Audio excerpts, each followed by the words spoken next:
प्रकाशित वाक्य उसका 3रा अध्याय और 14 से लेके तो 22वें वचन तक हम लोग इस शास्त्र पाठ पर चिंतन और मनन करेंगे। और इस शास्त्र पाठ में यूहन्ना को जो दर्शन हुआ था और जो प्रकाशन हुआ था उसके बारे में हम लोग चिंतन और मनन करेंगे। और हम देखेंगे कि संत यूहन्ना को जो दर्शन हुआ था, प्रकाशन हुआ था, क्या आज उसका महत्व हमारे लिए क्या है, इसके बारे में हम लोग सोचेंगे। हम लोग देखते हैं कि यूहन्ना है और यहाँ पर एक आइलैंड है, वहाँ पर उसे रखा गया है और वहाँ पर प्रभु यीशु मसीह का दर्शन हुआ है। और प्रभु यीशु मसीह उन्हें कहते हैं कि जो कुछ मैं तुम्हें बताता हूँ वो ये जो इस प्रदेश के जो 7 चर्चेस है, कलीसिया है, उसे तुम क्या करो, लिखो। तो जो 7 चर्चेस थे उसमें एक कलीसिया थी, उसका नाम था लौदीकिया। और ये जो लौदीकिया है, यहाँ के रहने वाले जो विश्वासी है, यहाँ रहने वाले जो भक्तजन हैं, उन्हें वचन सुनाने के लिए प्रभु ने यूहन्ना को दर्शन दिया था। क्या वचन था, इस पर हम चिंतन और मनन करेंगे। जो यूहन्ना है, इसे प्रभु का जो दर्शन हुआ था, ये क्या करता है, लौदीकिया की जो मंडली है उससे कहता है। देखिए 14वें वचन में, लौदीकिया की कलीसिया के दूत को यह लिख। ये जो कलीसिया है और इस कलीसिया का जो दूत है, मान लीजिए इसे हम अगुवा कहेंगे। जो दूत है उसे हम अगुवा कहेंगे, या फिर जो पास्टर है, या फिर जो पासवान है, जो मंडली का देखभाल कहता है और जो मंडली को वचन सुनाता है, उसे तू क्या कर, ये बता।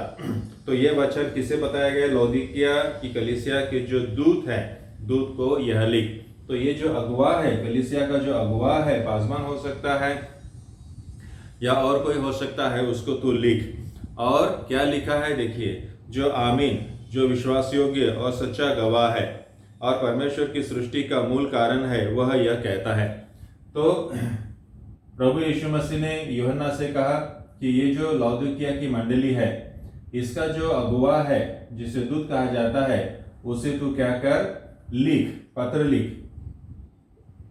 और पत्र में क्या लिख, जो आमीन है और जो विश्वसनीय है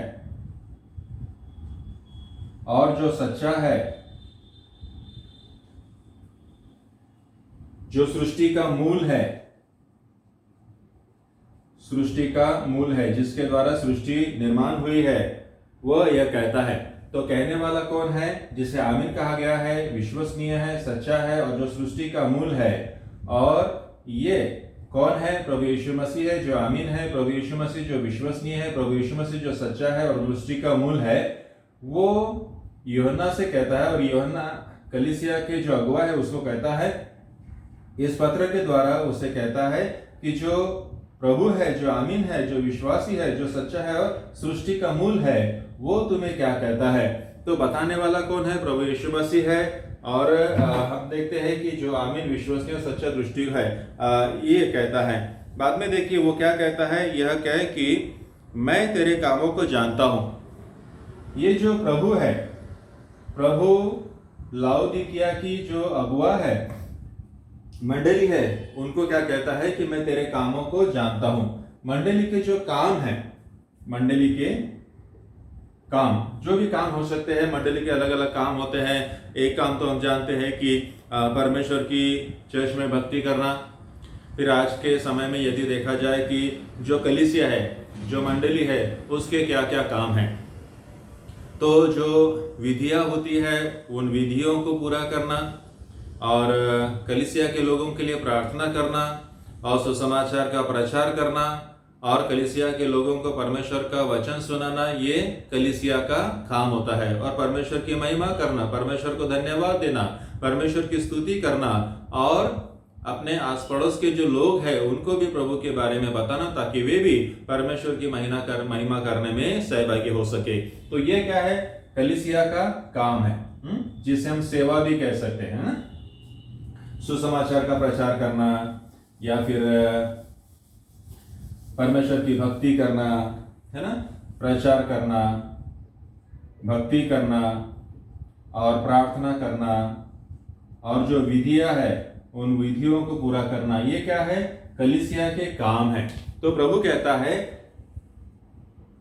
पत्र के द्वारा, यूहन्ना के द्वारा, कलीसिया का जो अगुवा है, दूत है, उसे कहता है कि तेरे जो काम है, प्रचार का काम हो, भक्ति हो, प्रार्थना हो, विधिया हो, या इसके अलावा और भी जो काम है, उन सभी कामों को मैं जानता हूं।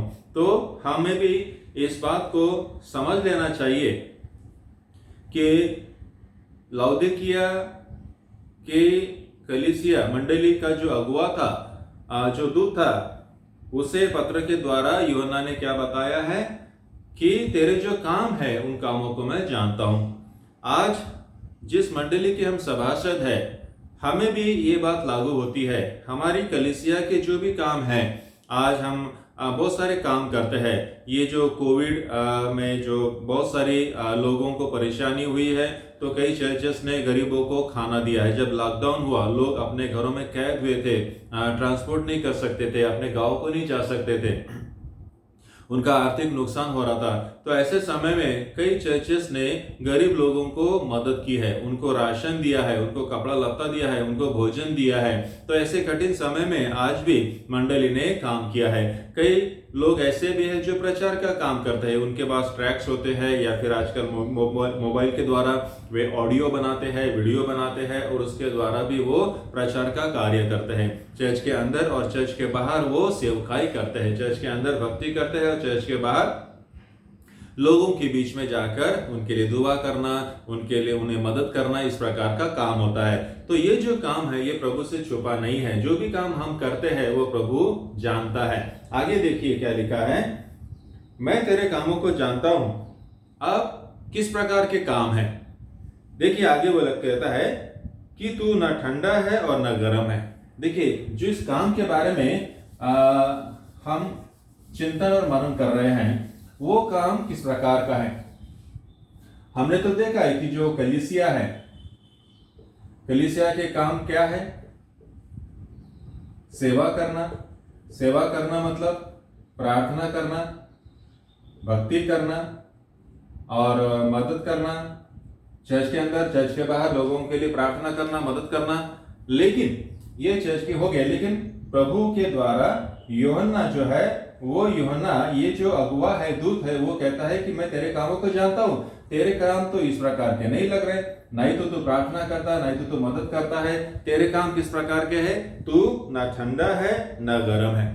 तो इस प्रकार के तेरे काम है, नहीं तो ठंडे है नहीं तो गर्म है। इसका मतलब ये जो ठंडा है और ये जो गर्म है, इसका मतलब नहीं तो तू आगे आ रहा है, नहीं तो तू पीछे है, नहीं तो तू कुछ कर रहा है, नहीं तो तू किसी को करने दे रहा है ना। इस प्रकार से हम उसका अर्थ समझ सकते हैं। तो तेरे जो काम है, तेरे काम कैसे है? नहीं तो तू खुद कर रहा है, नहीं तो दूसरों को तू करने दे रहा है। इस प्रकार के नहीं तो तू ठंडा है, नहीं तो तू गर्म है, नहीं तो तू आगे जा रहा है, नहीं तो तू पीछे है, बस तू बीच में खड़ा है। और तेरे बीच में खड़े होने के कारण दूसरों को क्या हो रही है? अड़चन हो रही है। तो तेरे जो काम है वो कुछ इस प्रकार से है कि जो कलीसिया के जो काम है, प्रार्थना करना, भक्ति करना, मदद करना, सुसमाचार का प्रचार करना, तेरे वजह से मंडली अपने काम नहीं कर पा रही है, क्योंकि तू एक ऐसा है जो है ना ठंडा है ना गर्म है, और तू कैसा है? तू गुनगुना है। तो ये जो गुनगुना है तो इस प्रकार से हो गया है, नहीं तो तू आगे है, नहीं तो तू पीछे है, बस बीच में है। और खुद के लिए तो अड़चन है, दूसरों के लिए भी तू अड़चन बन गया है। मतलब क्या? एक सवाल हमारे मन में आता है, क्या कलीसिया इस प्रकार की बन सकती है? क्या वो गुनगुने पानी की तरह है? नहीं तो वो ठंडी है, नहीं तो वो गर्म है, नहीं तो वो खुद कर रही है, नहीं तो वो दूसरों को करने दे रही है। ऐसा संभव है। और कलीसिया में, लाउदिकिया की जो कलीसिया है, वो कलीसिया में ऐसा होते हुए प्रभु ने देखा है। नहीं तो खुद कुछ कर रहा है, नहीं तो दूसरों को कुछ करने दे रहा है। आज हमें भी हमें चिंतन करना है, आत्म परीक्षण करना है। क्या लाउदिकिया की मंडली की तरह हम तो नहीं बन गए? नहीं तो हम खुद कर रहे हैं, नहीं तो दूसरों को कुछ करने दे रहे हैं। कहीं ऐसा तो हमारा जीवन नहीं हो गया है? क्या हमने मंडली को ऐसा तो नहीं बनाया है कि ना ही तो खुद करे ना ही तो दूसरों को करने दे? क्या हम अड़चन बन रहे हैं? ये हमने सोचना है और इसके बारे में चिंतन और मनन करना है। यदि हम कुछ इस गुनगुने पानी की तरह हो गए हैं, ना ही तो वो आगे है ना ही तो पीछे है, ना ही तो खुद कुछ करता है ना ही तो दूसरों को कुछ करने देता है, यदि हम इस प्रकार से हुए हैं तो हमने आत्म परीक्षण करने की जरूरत है और पश्चाताप करने की जरूरत है। तो आत्म परीक्षण कर कर हमें ये जानने की जरूरत है कि आज मेरी स्थिति किस प्रकार की है, मेरी स्थिति कैसी है। क्या मैं ठंडे पानी की तरह हूं, गर्म पानी की तरह हूं, या गुनगुना जो पानी है उसकी तरह मैं बन गया हूं? आज हमें आत्म परीक्षण करने की जरूरत है। अब देखिए, वो कहता है भला होता कि तू ठंडा या गर्म होता। भला होता एक तो तू आगे होता या पीछे होता, ताकि बीच के लोगों को आने जाने के लिए रास्ता बन गया होता, खुल गया होता। लेकिन तू क्या है, गुनगुना है। ना ही तो तू आगे है ना ही तो तू पीछे, बीच में लटका हुआ है। ना ही तो तू दूसरों को कुछ करने दे रहा है ना ही तो तू खुद कर रहा है। अच्छा होता कि तू कुछ नहीं करता या कुछ करता। आगे देखिए लिखा है, इसलिए कि तू गुनगुना है। और जो गुनगुना प्रकार के लोग होते हैं वो ना ही तो खुद कुछ करते हैं ना ही तो दूसरों को कुछ करने देते हैं। वे अड़चन बनने का काम करते हैं। न ठंडा है न गर्म है, मैं तुझे अपने मुंह में से उगलने पर हूं। अब देखिए, जो मंडली, जो विश्वासी इस प्रकार से होते हैं उनके बारे में प्रभु यूहन्ना के द्वारा ये जो अगुआ है उससे क्या कहता है, मैं तुझे मुंह में से उगलने पर हूं। प्रभु कहता है कि मैं तुझे उगलने पर हूं, क्योंकि ना ही तो तू तो एक प्रकार से गले की हड्डी बन गया है, ना ही तो मुंह में है ना ही तो पेट में है, बस तू गले की हड्डी बन गया है और उसके वजह से काफी दिक्कतें हो रही है। तो प्रभु कहता है इस प्रकार की जो कलीसिया है और कलीसिया में इस प्रकार के जो लोग हैं जो ना ही तो खुद करते हैं कुछ करते हैं और ना ही दूसरों को कुछ करने देते हैं, ऐसे लोगों के बारे में प्रभु कहता है कि मैं तुझे क्या हूं, उगलने पर हूं। मैं मतलब मुंह में से निकाल कर फेंकने के लिए हूं। उगलना किस लिए होता है, क्योंकि हम उसको स्वॉलो नहीं कर सकते और मुंह में तो रख कर चबा नहीं सकते हैं, बल्कि उसे क्या करते हैं, उगल कर फेंक देते हैं। तो प्रभु कहता है कि कलीसिया और कलीसिया के लोग जो इस प्रकार से है, गुनगुने पानी की तरह है, जो ना ही तो खुद कुछ करते हैं ना ही दूसरों को कुछ करने देते हैं, ऐसे लोगों के बारे में प्रभु कहता है कि मैं तुम्हें क्या करता हूं, उगलने पर हूं। और उगलने का मतलब यह है कि मुंह में से फेंक देना। क्या हम चाहते हैं कि प्रभु अपने मुंह से हमें फेंक दे? यदि हम गुनगुने पानी की तरह है, ना ही तो आगे है ना ही तो पीछे है, बस गले की हड्डी बनकर रह रहे हैं और खुद के लिए और दूसरों के लिए अड़चन बन रहे हैं, तो ऐसे लोगों के बारे में प्रभु कहता है कि मैं तुम्हें क्या हूं, उगलने पर हूं। और उगलना मतलब होता है मुंह में से फेंक देना। और मुंह में से प्रभु अगर हमें फेंक देता है तो हम उस मीठ या नमक की तरह होते हैं जो अपना जो खट्टापन होता है वो खोया हुआ होता है, और फिर क्या होता है, वो बस मिट्टी की तरह लोगों के पैरों के नीचे आ जाता है। यदि हम इस प्रकार से बने हैं, ना ही तो ठंडे है ना ही तो गर्म है, बस गुनगुने पानी की तरह है, तो प्रभु क्या करेगा, हमें मुंह में से उगल देगा और फेंक देगा। आगे लिखा है दूसरी बात, वो कहता है तू गुनगुना है। फिर आगे देखिए क्या कहता है 17वें वचन में, वचन 17 देखिए, यहां कहता है तू कहता है मैं धनी हूं। अब देखिए, ये जो गुनगुना है ये क्या कर रहा है, तू धनी, वो अपने आप को धनी कहता है। अब प्रभु कहता है तू गुनगुना है। कैसे गुनगुना है, कैसे गुनगुने पानी की तरह है? तो ये क्या कहते हैं, अपने आप को धनी कहते हैं। ये कहते हैं हम लोग क्या है, धनी है। क्यों धनी है? क्योंकि यदि हम ज्योग्राफी देखेंगे तो हमें पता चलेगा कि ये जो टर्की है, यहाँ हम देखते हैं कि गलील समुद्र है, यरदन नदी है और मृत समुद्र है, और यहाँ पर मिस्र है, और हम देखते हैं कि यहाँ पर एंटियोक है, और यहाँ पर कहीं तो भी ये है लौदोकिया की मंडली यहाँ पर थी। और आज यदि हम देखें तो ये सारा प्रांत टर्की देश में आता है। एंटियोक जैसे टर्की देश में आता है, वैसे ही लाउदोकिया आज टर्की देश में आता है। यदि हम गूगल में यदि हम सर्च करेंगे, गूगल मैप में यदि हम सर्च करेंगे और यदि लाउदीसिया अगर हम टाइप करेंगे तो हमें यहाँ पर लाउदोकिया दिखाई देगा, है ना। 2000 साल पहले अब बहुत पुराने अवशेष वहां पर पड़े हुए हैं, कुछ मंदिरों के अवशेष वहां पर पड़े हुए हैं। तो यदि आप गूगल सर्च करोगे, मैप में सर्च करोगे और टाइप करोगे लाउदोकिया तो आपको वो दिखाई देगा। तो यहाँ पर ये जो जगह है, यहाँ पर कभी बैंक हुआ करती थी, मतलब लोग अपना जो पैसा है यहाँ पर रखा करते थे। लाउदोकिया में वो पैसा रखते थे। उतना ही बल्कि ये बिजनेस सेंटर था। ये क्या था? बिजनेस सेंटर था, मतलब व्यापार का केंद्र बना हुआ था। तो यहाँ पर बड़ी बैंक थी और व्यापार का केंद्र था। तो यहाँ के जो रहने वाले जो लोग हैं, यहाँ के रहने वाले लोग वो काफी धनवान थे, उनके पास काफी पैसा था, क्योंकि वहां पर बहुत सारा धन था और काफी धनवान लोग वहां पर थे। अब देखिए प्रभु क्या कहता है, तू गुनगुना है। क्यों गुनगुना है? किस लिए गुनगुना है? क्योंकि तू कहता है मैं धनी हूं, मैं धनी हूं और तेरा ध्यान धन कमाने की ओर है। और जो मंडली होती है, मंडली के जो सदस्य होते हैं, उनका ध्यान यदि पैसा या धन कमाने की ओर है। आप बाहर में धन कमा सकते हैं, लेकिन यदि चर्च में रहकर यदि हम धन कमाने का प्रयास करेंगे तो हम क्या है, गुनगुने पानी की तरह है, क्योंकि ये वो जगह नहीं है धन कमाने की, बल्कि परमेश्वर की भक्ति करने की जगह है। तो यहाँ पर ये कहता है कि तू धनी है, तेरा पूरा ध्यान कहां पर है? पूरा धन कमाने के लिए है। आगे वो लिखता है, तू कहता है मैं धनी हूं, मैं धनवान हो गया हूं और मुझे किसी वस्तु की घटी नहीं है। वो कहता है कि मैंने धन कमाया है, मैं धनवान हूं और मुझे कुछ कमी घटी नहीं है।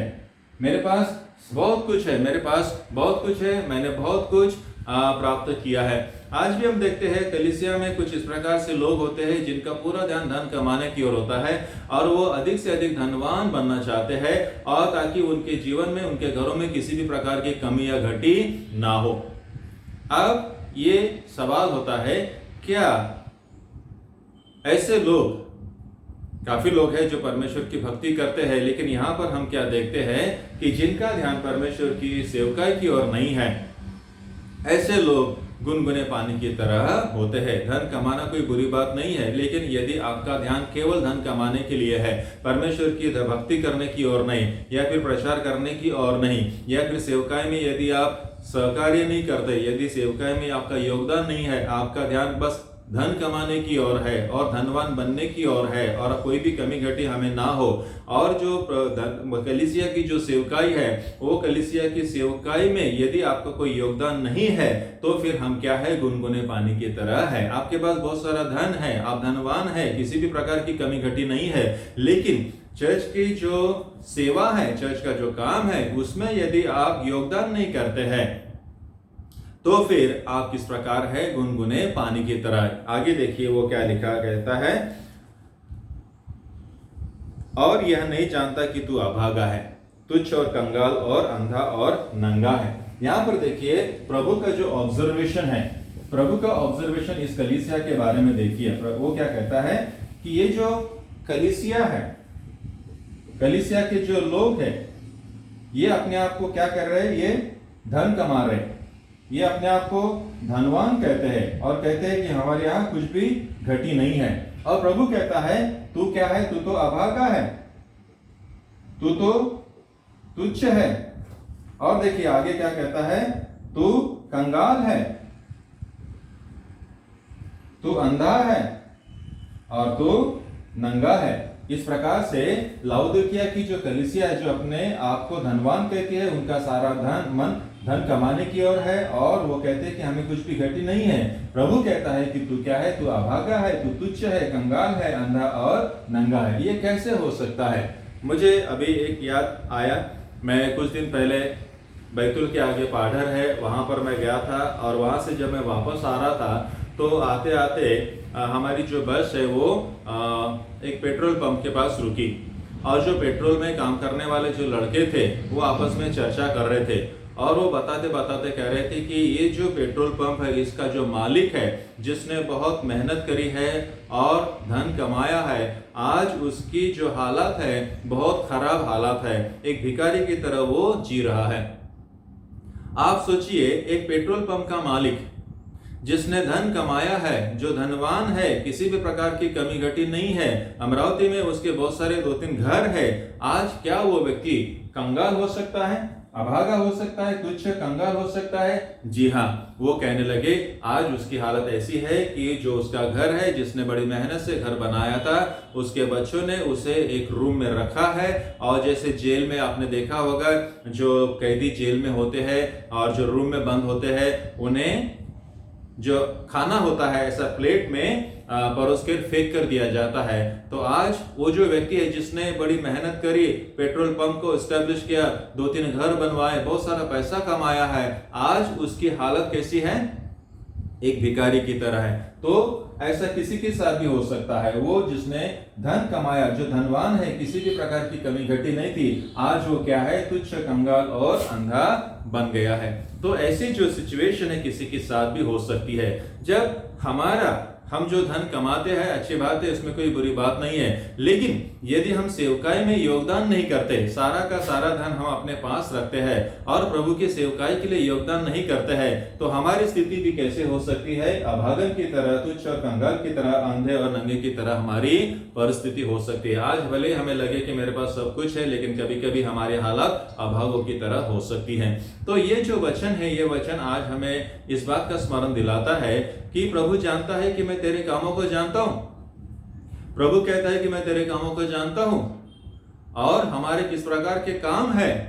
मंडली का जो काम है वो तो प्रभु की सेवकाई करना है, लेकिन यदि हम मंडली के कामों में रुकावट बने हैं, नहीं तो खुद काम कर रहे हैं, नहीं तो दूसरों को करने दे रहे हैं, हम बस वो गुनगुनाने पानी की तरह बन गए हैं, तो हमें सुधारने की जरूरत है। और यदि हम कहते हैं कि नहीं, मैंने बहुत सारा पैसा कमाया है, अच्छी बात है, आपने बहुत सारा पैसा कमाया है, लेकिन यदि उसमें से आप सेवकाई में योगदान नहीं करते हैं, आपके पास बहुत सारा है, लेकिन कलीसिया की जो जरूरतें हैं उसे पूरा करने में यदि आप योगदान नहीं करते हैं, जो पासवान होते हैं, जो सेवक होते हैं, उनकी ओर यदि आपका ध्यान नहीं है, कलीसिया की जो सेवकाई है उसकी ओर यदि आपका ध्यान नहीं है, कलीसिया की जो जरूरतें हैं उसकी ओर यदि आपका ध्यान नहीं है, आपने अपना पूरा धन अपने पास रखा है और प्रभु के सेवकाई में योगदान नहीं करते हैं, तो आपकी स्थिति कैसी है? अभागों की तरह बन गई है। अब आगे देखिए वो क्या कहता है। इसलिए 18वें वचन में देखिए वो कहता है, ठीक है, ऐसा है, 18वां जो वचन है वो कहता है, इसलिए मैं तुझे सम्मति देता हूं। यदि हम गुनगुने पानी की तरह है, नहीं तो खुद कुछ कर रहे हैं, नहीं तो दूसरों को कुछ करने दे रहे हैं, हमने बहुत सारा धन कमाया है और सब कुछ हम अपने पास रखते हैं और प्रभु की सेवकाई में योगदान नहीं करते, और प्रभु की सेवकाई करने वाले जो पासबान है, सुवार्तिक है, मिशनरी है, यदि हम उन्हें आर्थिक सहयोग नहीं करते, तो प्रभु कहता है इसलिए मैं तुझे सम्मति देता हूं कि आग में ताया हुआ सोना मुझसे मोल ले तो तू धनी हो जाए। सही मायने में यदि आपको धनवान बनना है तो लेने में नहीं बल्कि देने से हम क्या होते हैं? धनवान बनते हैं। आगे वो लिखता है, श्वेत वस्त्र ले ले कि पहनकर तू अपने नंगेपन की लज्जा न हो, और अपनी आंखों में लगाने के लिए सुरमा ले ताकि तू देख सके। तो प्रभु क्या कहता है? तू क्या कर? सोना ले, वस्त्र ले और सुरमा ले। ये सोना इसलिए है कि तू धनी हो जाए, सही मायने में धनी हो जाए। ये वस्त्र किस लिए? ताकि अपनी जो लज्जा है, लज्जा को तू ढाक सके, और ये जो सुरमा है ताकि तू देख सके। कई बार हमारी आंखें तो होती है लेकिन हम देख नहीं पाते, प्रभु के कार्य को नहीं दे पाते, जरूरतों को नहीं देख पाते, और कई बार हमारा जीवन बहुत लज्जास्पद होता है, और ये वस्त्र क्या है? परमेश्वर का अनुग्रह है, परमेश्वर की कृपा है, ताकि उसके द्वारा हमारी लज्जा क्या हो जाती है? छिप जाती है। और सही मायने में ये जो क्या है? सोना ले ताकि तू क्या बन जाए? धनवान बन जाए। ये सोना क्या है? परमेश्वर का अनुग्रह है, परमेश्वर की आशीष है। आगे देखिए वो कहता है, जिनसे मैं प्रेम करता हूँ उन सबको उल्हाना और ताड़ना देता हूँ, इसलिए सरगर्म हो और मन फिरा। यहाँ पर वो कहता है, यदि हमारा जीवन इस गुनगुने पानी की तरह बन गया है, हमने धन तो कमाया है, हम धनवान तो बने हैं, और पूरा का पूरा धन यदि हम अपने पास रखते हैं, प्रभु की सेवकाई में यदि योगदान नहीं करते, तो हमने क्या करना है? लीन और नम्र होना है, हमें पश्चाताप करना है। हमारे पास बहुत कुछ है, बहुत कुछ होने के बावजूद भी यदि हम परमेश्वर की सेवकाई में योगदान नहीं करते हैं, तो हमने पश्चाताप करने की जरूरत है, ताकि हम पर परमेश्वर का अनुग्रह बन सके। नहीं तो जैसे एक उदाहरण मैंने बताया, कई बार हमारे पास बहुत कुछ होने के बावजूद भी हम क्या होते हैं? कंगाल की तरह हमारा जीवन होता है। तो आज हमें आत्म परीक्षण करना है, चुनाव करना है। क्या मैं प्रभु की सेवकाई में योगदान करता हूँ, करती हूँ? जो कुछ मैंने कमाया है, क्या उसमें से मैं प्रभु की सेवकाई को देता हूँ? जो प्रभु की सेवा करने वाले पासवान है, सुवार्थी के मिशनरी हो, क्या मैं उन्हें आर्थिक सहयोग करता हूँ ताकि वे किसी भी प्रकार की अड़चन का सामना न कर सके, बल्कि सेवकाई करने के लिए हम उन्हें प्रोत्साहित दें। आज हमें आत्म परीक्षण करना है और जो कुछ हमने कमाया है उसमें से हमें योगदान करना है, ताकि हम गुनगुनाने पानी की तरह न रहे, बल्कि हम सेवकाई करने वाले बन सके।